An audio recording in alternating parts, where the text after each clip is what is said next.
मैं Rakesh Kumar Yadav, president federation of सदर Bihar tax association. हमने केंद्र सरकार की वित्त मंत्री सीतारमण जी से एक रिक्वेस्ट की थी कि 31 जुलाई को जो इनकम टैक्स की लास्ट डेट थी, सभी व्यापारियों को बड़ा उम्मीद थी कि ये डेट बढ़ेगी। काफ़ी लोग अपनी रिटर्न फाइल करने से रह गए, उनके ऊपर अननेसेसरी पेनल्टी लगेगी। हमारा व्यापारिक वर्ग वैसे ही बड़ा परेशान और दुखी है, उसका व्यापार ठप है। ऐसे में माननीय वित्त मंत्री को डेट बढ़ानी चाहिए थी ताकि सभी लोग ज़्यादा से ज़्यादा टैक्स के अम्ब्रेलाज में अपना टैक्स जमा कराएं और पेनल्टी से बचें, क्योंकि सरकार का काम पेनल्टी वसूल करना नहीं होता। देश की मुख्य धारा में सभी नागरिकों को लाना होता है और ये हमारा सौभाग्य है कि देश के नागरिक इनकम टैक्स की पाइपलाइन में आना चाहते हैं। तो माननीय वित्त मंत्री को भी वो रास्ता सरल बनाना चाहिए ताकि सभी लोग आएँ। अभी भी डेट बढ़ाने में कोई दिक्कत नहीं होनी चाहिए। हमारे सदर बाज़ार में खुद एक अपने आप में ये स्टेट टाइप की है, 40,000 दुकानदार हैं और सभी दुकानदार छोटे लेवल के दुकानदार हैं। और इसमें क्योंकि सदर बाज़ार एक अपने पूरा हब क्षेत्र है एशिया का, तो सभी मार्केट के यहाँ पर लोग पदाधिकारी भी आते हैं, व्यापारी भी आते हैं और जितने चार्टर्ड अकाउंटेंट और एडवोकेट्स हैं उनसे भी हमारी बात हुई और सबको ये उम्मीद थी कि 31 जुलाई को माननीय वित्त मंत्री डेट ज़रूर बढ़ाएंगी। लेकिन जब उन्होंने नहीं बढ़ाई तो निराशा तो लगेगी। अब ये पेनल्टी की सरकार का नेचर नहीं बनना चाहिए। अगर अभी भी वित्त मंत्री अगर डेट बढ़ा दें तो कोई इसमें हर्ज वाली बात नहीं है, क्योंकि हमारे जितने भी व्यापारी छोटे व्यापारी हैं या चार्टर्ड अकाउंटेंट हैं, कई वकील लोग ऐसे हैं उनके साथ असिस्टेंट नहीं होते, वो अकेले खुद सारे काम करते हैं, तो उनके लिए पॉसिबल ही नहीं पाया। और जो इनकी साइट थी वो कई बार डेड हो गई, नहीं काम कर पाई। तो इसकी जिम्मेदारी वकीलों की या आम पब्लिक की तो नहीं है। ये तो डिपार्टमेंट को इतनी सॉलिड अपनी वेबसाइट बनानी चाहिए, लेकिन नहीं बन पाई, उसमें भी कोई हर्ज नहीं। बहुत सारे टैक्स पेयर हैं, लेकिन वित्त मंत्री महोदय को इसकी डेट ज़रूर बढ़ानी चाहिए। मैं फिर सीतारमण जी से सभी व्यापारियों की तरफ से भारतीय उद्योग व्यापार मंडल के दिल्ली प्रदेश के महामंत्री के तौर पर राष्ट्रीय महामंत्री की तरफ से मैं रिक्वेस्ट करता हूँ कि आप फिर डेट बढ़ाएं ताकि लोग बड़े इजीली मार्च तक का वेट ना करें। अब तक क्या है कि वो 1,000 रुपये पेनल्टी लोग अपना टैक्सेशन कम करेंगे, क्योंकि अगर टैक्स ज़्यादा लगता है तो 10,000 की पेनल्टी, लेकिन अगर जो टैक्स नहीं बनता उनका तो 1,000 रुपये की पेनल्टी के साथ वो रिटर्न फाइल हो सकती है। तो लोग अब अपना जो इनकम जो वो कम दिखाएंगे और उसको जब इनकम कम होगी तो नुकसान किसका है? सरकार का टैक्स नहीं बनेगा, पेनल्टी की 1,000 रुपये की पेनल्टी तक की आमदनी रह जाएगी। लेकिन अगर सरकार इसकी डेट बढ़ाती है तो लोग अपनी आमदनी भी ज़्यादा होगी और उस पर टैक्स भी देंगे, सरकार को पैसा भी मिलेगा और एक जो नेचर होती है कि पेनल्टी की सरकार, वो भी छवि साफ होगी सरकार की। 31 मार्च को फाइनेंशियल ईयर ख़त्म होता है। अप्रैल, मई, जून और जुलाई लास्ट डेट है, 4 महीने का पीरियड मिलता है। इसमें जो कॉर्पोरेट सेक्टर के लोग हैं उनका बड़ा प्रेशर होता है लोगों के पास, तो इतने कॉम्पैक्ट पीरियड के अंदर चार्टर्ड अकाउंटेंट के पास इतना इंफ्रास्ट्रक्चर नहीं होता कि वो सबकी रिटर्न फाइल कर सकें। फिर वो क्या है कि जो छोटे दुकानदार होते हैं उनकी रिटर्न को लास्ट में रखते हैं कि भाई चलो लास्ट के महीने में देखेंगे, जुलाई के एंड में। अगर वो अब उनकी रह गई, जब वो जो उनकी वेबसाइट ठप हो गई, नहीं काम कर पा रही है, डेड हो रही है, तो वकील लोग भी क्या करेंगे? वकीलों ने फिर लास्ट में मतलब जो हमारी वो रिटर्न है वो रह गई, जबकि हमारे डेटा तो दे देते हैं, लेकिन क्योंकि जब रिटर्न फाइल की जाती है तो उसमें सभी तरीके के अकाउंट वेरीफाई करने पड़ते हैं। किसी ने कोई प्रॉपर्टी खरीदी है तो उसका अकाउंट वेरीफाई होगा, किसी ने LIC दे रखी है तो उसकी रिटर्न स्टेटमेंट है, बैंकों के इंटरेस्ट लेने हैं, किसी जो शेयर मार्केट में काम करते हैं उनके लिए रिटर्न फाइल करना, कंपाइल बड़ा मुश्किल करना होता है। तो बहुत सारे फैक्ट्स हैं जिस पर CA भी नहीं भर पाते हैं, वकील लोग भी नहीं कर पाते हैं, टाइम थोड़ा होता है। और क्योंकि अब तो वकील लोग भी एक लेबर की तरह काम कर रहे हैं। पहले हर 10वें दिन तो GST की रिटर्न डेट की डेट होती है, फिर इनकम टैक्स आ गई, फिर आपके TDS की आ गई, तो मतलब उनके पास भी काम का बहुत प्रेशर है और हर वकील के पास इतना इंफ्रास्ट्रक्चर नहीं है, उसी वजह से रिटर्न रह गई। तो सरकार को डेट बढ़ानी चाहिए, मेरा कहना यही है। प्रेशर की वजह से हम टैक्स देना छोड़ देंगे एज ए सिटीजन, अगर हम इंडिया के सिटीजन हैं? देखिए, जो लोग रह गए, मैं बड़ी प्रैक्टिकल बात करता हूँ, अब अगर वो अपनी टैक्स लिमिट से ज़्यादा उनका टैक्स बनता है तो उनकी पहली राय होगी कि आप टैक्स, क्योंकि पेनल्टी 10,000 रुपये, टैक्स 2,000 रुपये, उल्टा रिवर्स पोजीशन जाएगी। तो उनकी एक ही पोजीशन होगी कि हमारा टैक्स जो है इस बार इनकम की टैक्सेबल रिटर्न, टैक्सेबल इनकम मत दिखाइए। जब टैक्सेबल रिटर्न नहीं होगी तो उस पर सिर्फ एक पेनल्टी 1,000 रुपये लगेगी, वो रिटर्न फाइल हो जाएगी। तो सरकार का ही नुकसान है। इसीलिए अगर सरकार डेट बढ़ाती है तो लोग उसमें आमदनी दिखाते हैं अपनी, वरना रास्ते तो वकील लोग भी बताते हैं और खुद जो टैक्स पेयर है वो भी दिखाते हैं। तो ये एक नेगेटिव टेंडेंसी है, राष्ट्र के लिए गलत है। एक व्यापारी होने के नाते मैं बिल्कुल सरकार से कहूँगा कि आप ऑनेस्ट व्यापारी को ऑनेस्ट ही रहने दें, उसको बेईमानी करने के लिए या सीखने के लिए वादे ना करें। आपके पास कोई सॉल्यूशन है इस बात पे कि जो व्यापारियों ने लेट किया है वो पेनल्टी से ही बच जाएं और अपना टैक्स भी पे कर दें? सिंपल, वित्त मंत्री के हाथ में है, डेट बढ़ा दें, वो लोग पेनल्टी लगेगी नहीं, लोग अपनी इनकम पूरी दिखाएंगे और उसका टैक्स भी जमा करेंगे, टैक्स भी आएगा और पेनल्टी से ज़्यादा टैक्स आएगा। तो ये इसमें ये तो सीधा वित्त मंत्री के हाथ में बात है और हम कोई जेन्युइन डिमांड कर रहे हैं वित्त मंत्री से, कोई हमने गलत डिमांड तो की नहीं। और आगे पिछले खुद वित्त मंत्री ने पिछले सालों में डेट बढ़ाई है, अगस्त दिसंबर तक डेटें गई हैं। इस बार 31 जुलाई से कोई डेट ही नहीं बढ़ाई आगे।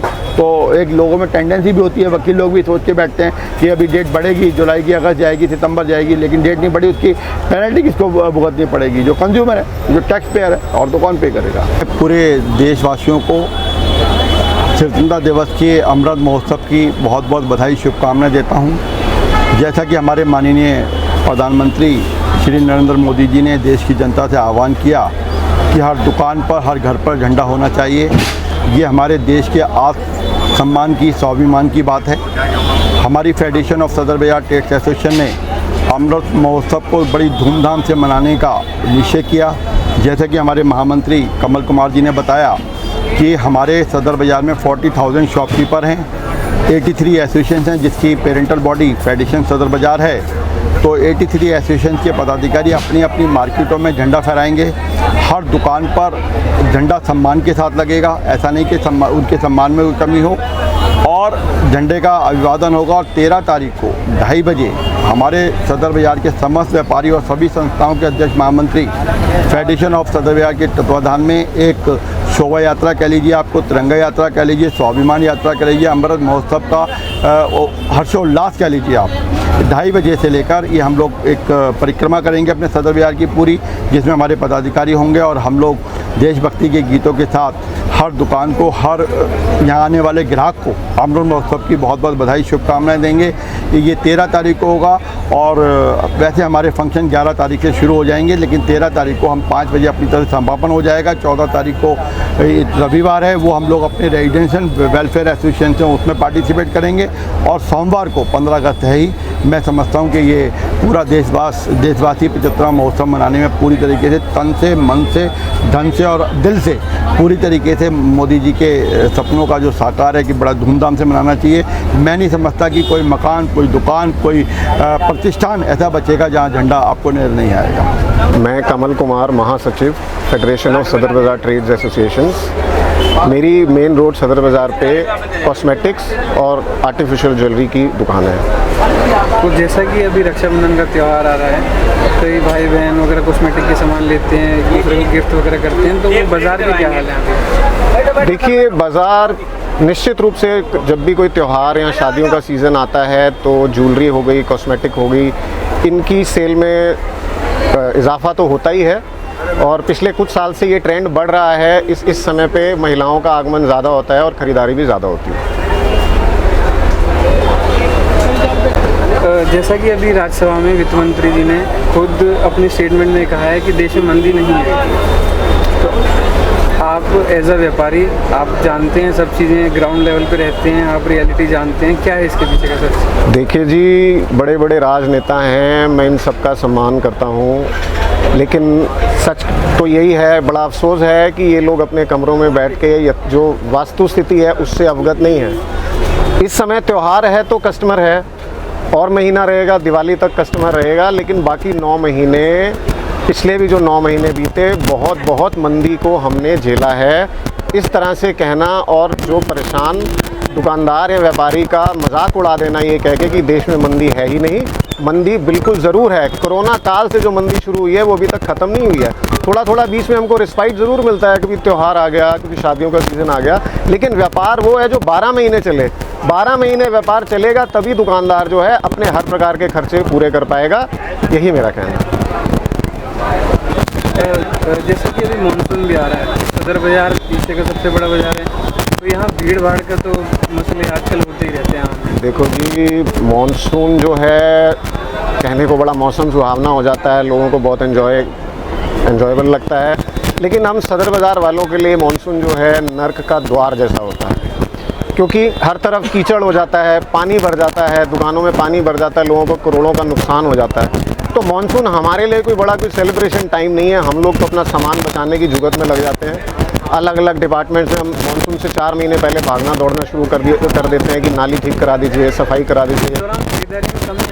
खरीदारी में कमी जो आती है वो इस वजह से आती है कि 2-2 फुट पानी भर जाएगा, तो ग्राहक आएगा कहाँ से, रास्ते जाम हो जाते हैं, फिर कुछ इस तरह की कंडीशंस हो जाती हैं कि रोड पे इंक्रोचमेंट हो जाती है। जैसे रक्षाबंधन है, दुकानदार भी बेच रहा है, सड़क पे पटरी पे भी बिक रहा है, फिर पानी भी है, कीचड़ भी है, कूड़ा भी है, तो कई सम्भ्रांत परिवार के जो कस्टमर्स हैं वो सदर बाज़ार में आना पसंद नहीं करते। सदर बाज़ार में व्यापारी के भी जो आगे की जनरेशन है वो भी गंदगी और इस तरह की समस्याओं की वजह से वो भी सदर बाज़ार में आके खुश नहीं है।